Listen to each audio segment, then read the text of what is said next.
Well, I'm delighted you're here. Welcome to the practice, and I'm glad you could make it. We are going to begin, and I'll invite the chime to sing, and we'll set our intention for our practice today with a lovely sentiment of metta, loving kindness. This one reads, "May you celebrate your life. May you celebrate your life." Welcome, everyone. This is Recovery Dharma. My name is Julia. I'm one of the facilitators of Recovery Dharma in the Spokane Sangha. It is my privilege to be here. A quick shout out to our wonderful Lo for doing all the technology. With that said, the first thing that I want to express is my gratitude to technology, to the creators of Zoom who have made these connections with all of you possible. I mean, many of you I met during the pandemic, and we've been practicing together now almost 4 years, only and exclusively online. It's just amazing. And so I extend that gratitude to Lo, who has really achieved a level of mastery with the technology that I could only dream of. She's created such an impeccable ease for the benefit of all of us. So thank you, Lo, so much. It's just amazing. Friends, for the month of November, we have been exploring the theme of attachments. And whatever that word activates within you, what does that mean for you? And I really emphasize the for you part. I could talk all day, several days in a row about attachments, but it's really just me filling up space in the air, because what really matters is what's coming alive for you when you hear the word attachment. And one of the most curious things for me, anyway, as a practitioner, is my habit energy to hyper focus and hyper fixate on the negative attachments, and I forget to consider the positive attachments. I forget to receive the things that I judge to be really positive, that I am attached to. I would be sad to when I experience the nature of impermanence and I have to let things go. I'm highly attached to good health, my good health. And it's going to be difficult for me to inevitably confront the natural process of aging and illness and eventual death. And so we spend time carving some mental space and some heart space to contemplate these things, to think about these things. I'm highly attached to the people that I love and the relationships that I have. And the nature of reality is impermanent, which means my friends are going to come and go due to the conditions of reality. I'm attached to them. It's hard to let them go. It's hard to sit in difficult emotions. I'm attached to when things are going well, and sitting with the wellness is easy. And the nature of reality reminds me that that's impermanent. And my karma reminds me that I'm going to have to deal with ripening actions from my past and present. And some of those actions are going to fruit, blossom into some things that feel difficult and harsh. But as a practitioner, I have the resilience, I have the curiosity, I have the presence to be able to practice. And remember, friends, we're not here for perfection. We're here to practice. So with that, let us come together and take an inward turn and practice.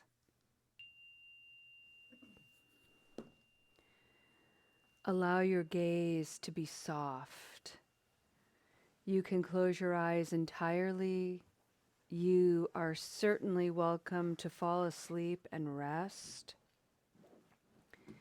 If you'd like to lie down, please do.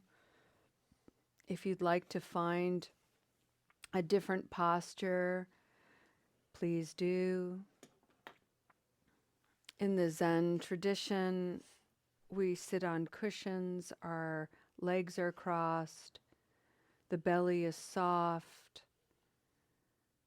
the spine is straight, the chin is parallel, hands are resting gently in the lap.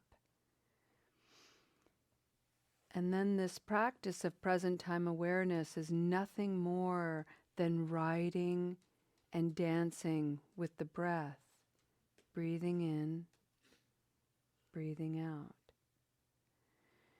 It's so simple. And the profound nature of it is the challenges that it reveals when we get twitchy, when we notice the mind wandering. Just sitting here in the present moment, nothing is happening to us. There's no pressure on us. There's nobody calling for our attention. There's nothing that we need to do. The phones aren't going off. There's no fire to put out. We're simply here breathing. Easier said than done.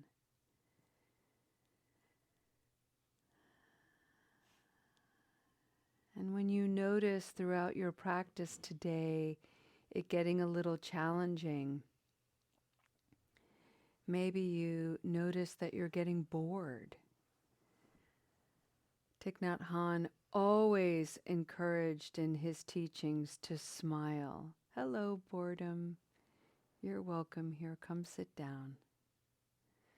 Maybe you're having a memory stir in the back of your mind that is a little irritating. Hello, irritation related to a memory that has very little to do with what's happening in this moment. In this moment, I'm simply breathing in and breathing out.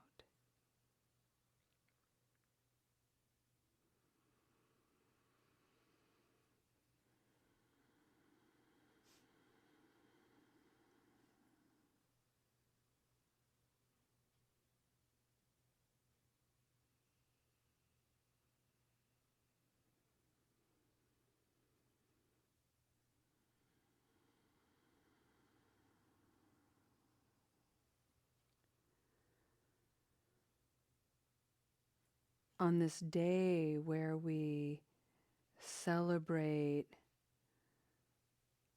some pretty negative colonizing behavior, let us bring forward great thanks to the indigenous people of the Northern Americas.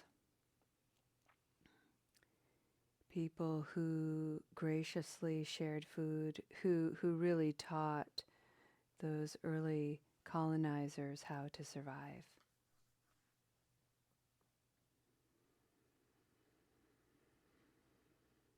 And today, for our practice, you're going to hear me say a phrase, just like me.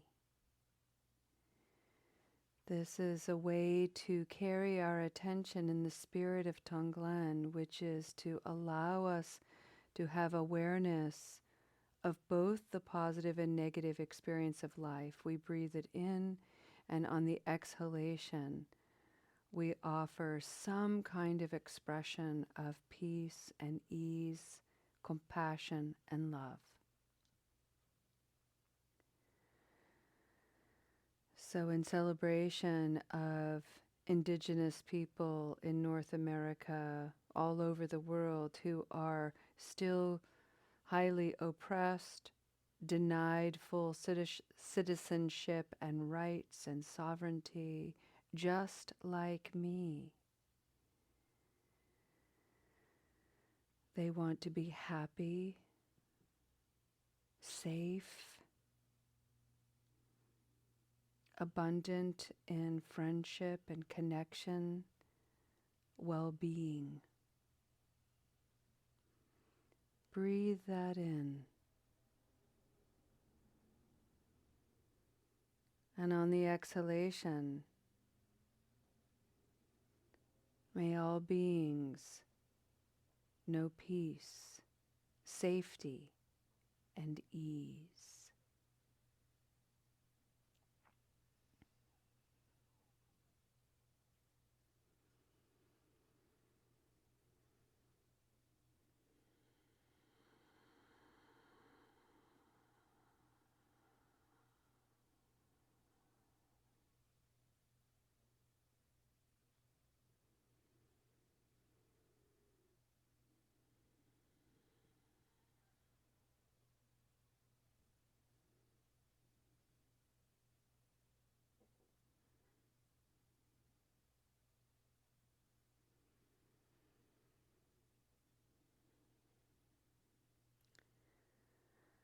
Just like me, people want to have access to healthy food, to nourish our bodies, to keep us free from illness and dis-ease.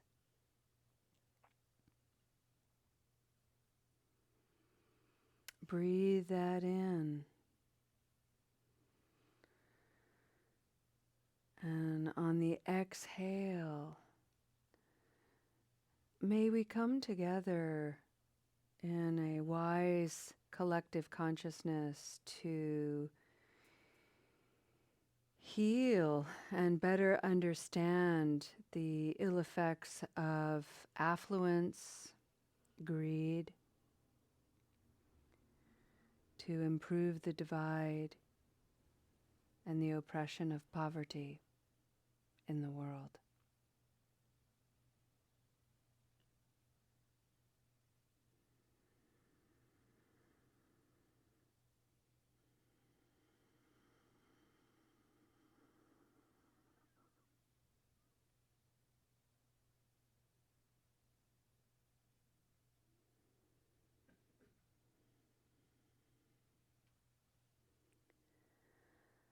Just like me, the conditions of my life have been at times incredibly challenging, and I have grasped and groped for coping, for soothing, even numbing in maladaptive ways, in ways that are not beneficial to my mind, to my heart, to my spirit, and as a consequence, my behaviors, my actions, my speech has at times been negatively impacted.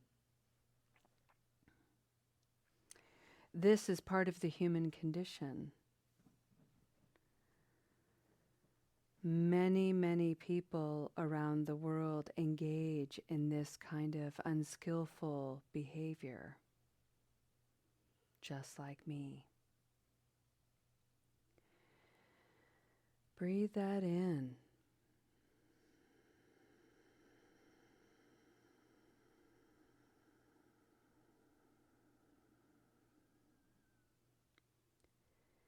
And as you're breathing out, breathe out an awareness that as much as we all have the capacity for unskillful behavior, part of the human condition is to be exceptionally resilient, resourceful, creative, unbound in its capacity to connect, to commune, to share. May all human beings everywhere cultivate awareness of unskillful habits, unskillful behaviors, and devote time and energy to learn, to understand, to mature, to shift, to change.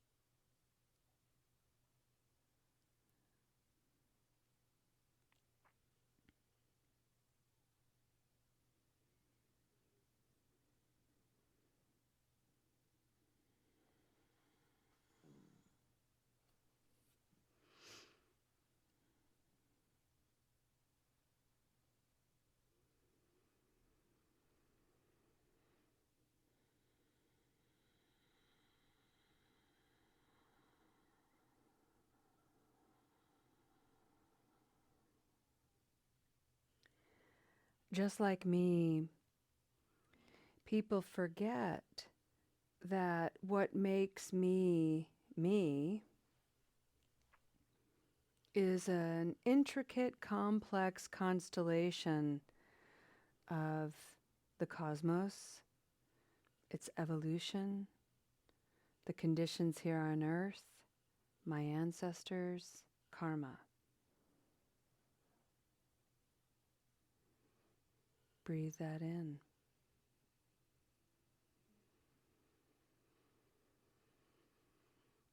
And breathe out presence.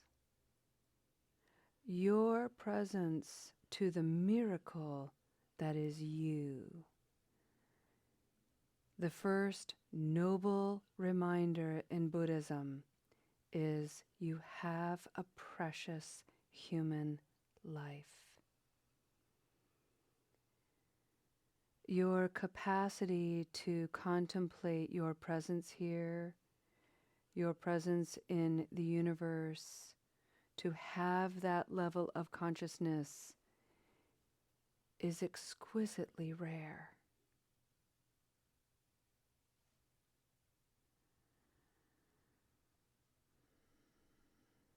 Remember to see the good that is your nature.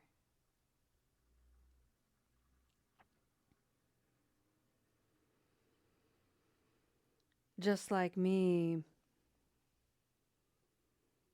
I have a Buddha nature. All beings have a Buddha nature, which is the capacity to awaken from suffering, to understand the conditions of our suffering. And in that understanding, to have periods of harmony. My Buddha nature reminds me that in order to increase my experience with harmony, I have to practice Four Noble Truths. And to do so, I have a secret tool. It's really not that secret. And you do too. It's called bodhicitta. And bodhicitta is the soft, wounded heart. And I think embedded there, encapsulating the soft, wounded heart, are the four limitless qualities of Buddhism: loving kindness, compassion, joy, equanimity. Breathe that in.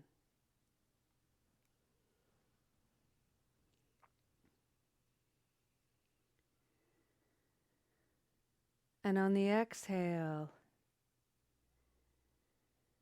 may you tap into that soft, wounded place within you. May it keep you humble and open, vulnerable and strong. May it allow you to bear witness to the suffering in the world, including your own, with greater ease and peace.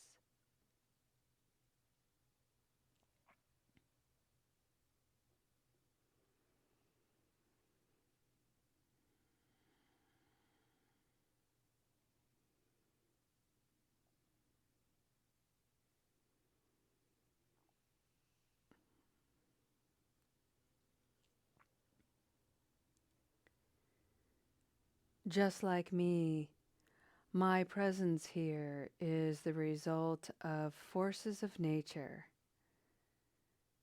beyond my control, beyond anyone's control, dating back thousands and thousands and thousands of years.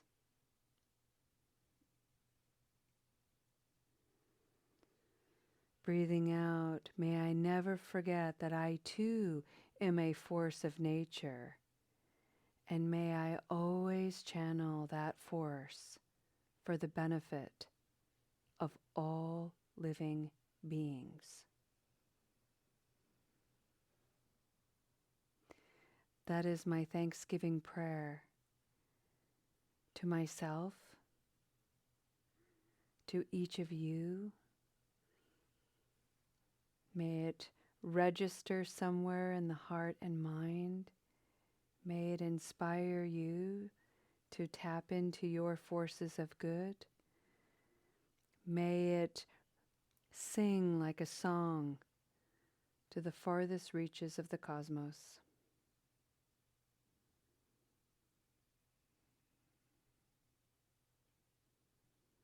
In the spirit of thanks, your practice matters deeply. In the spirit of giving, thank you for your time and your presence here. It inspires and heals.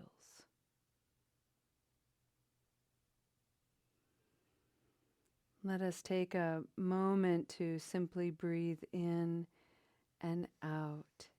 Thanks and giving.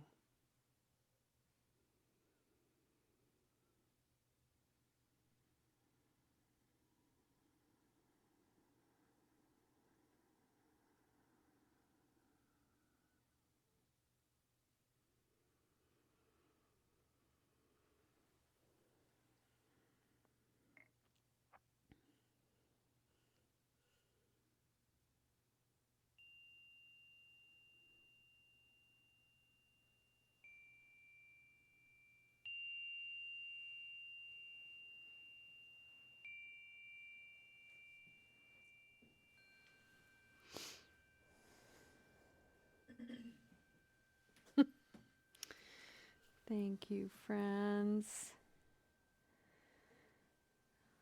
Come on back.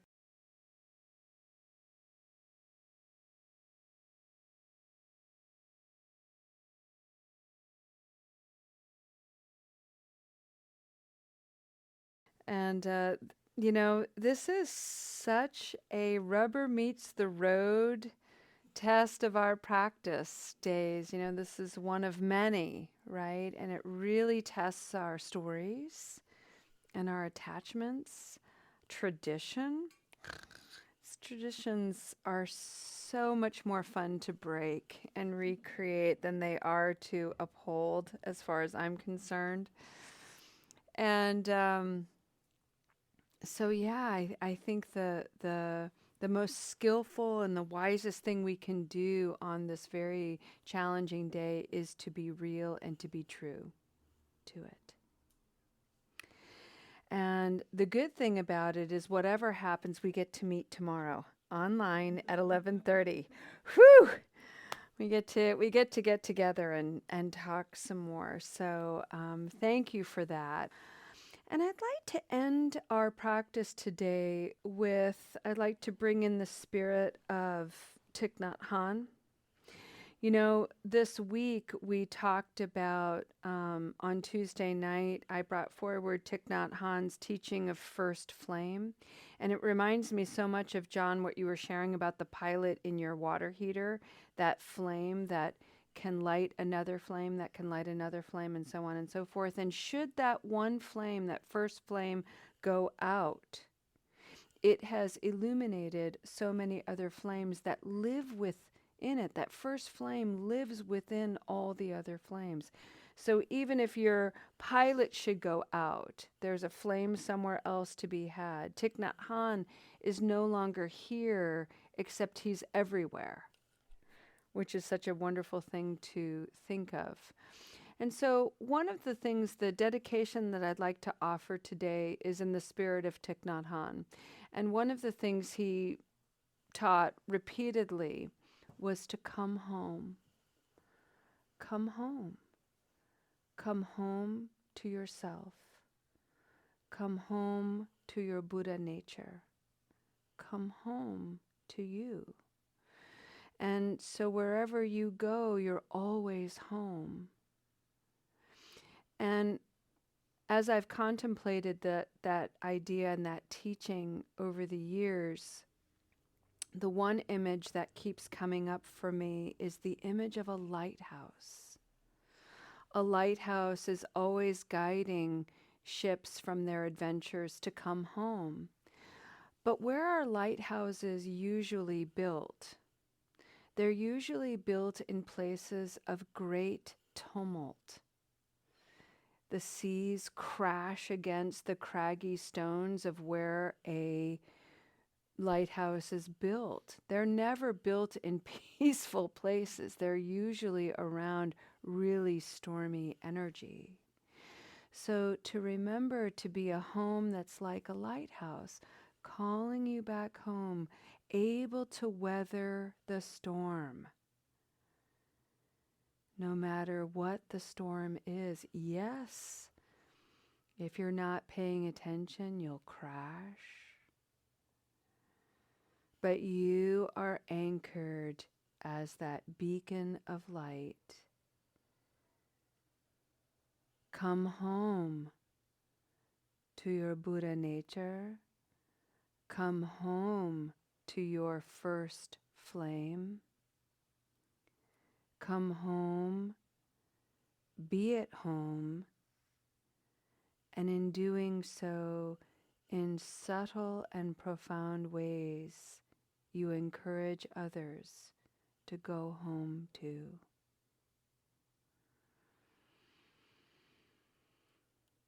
May you all have safety during this time of emotional distress.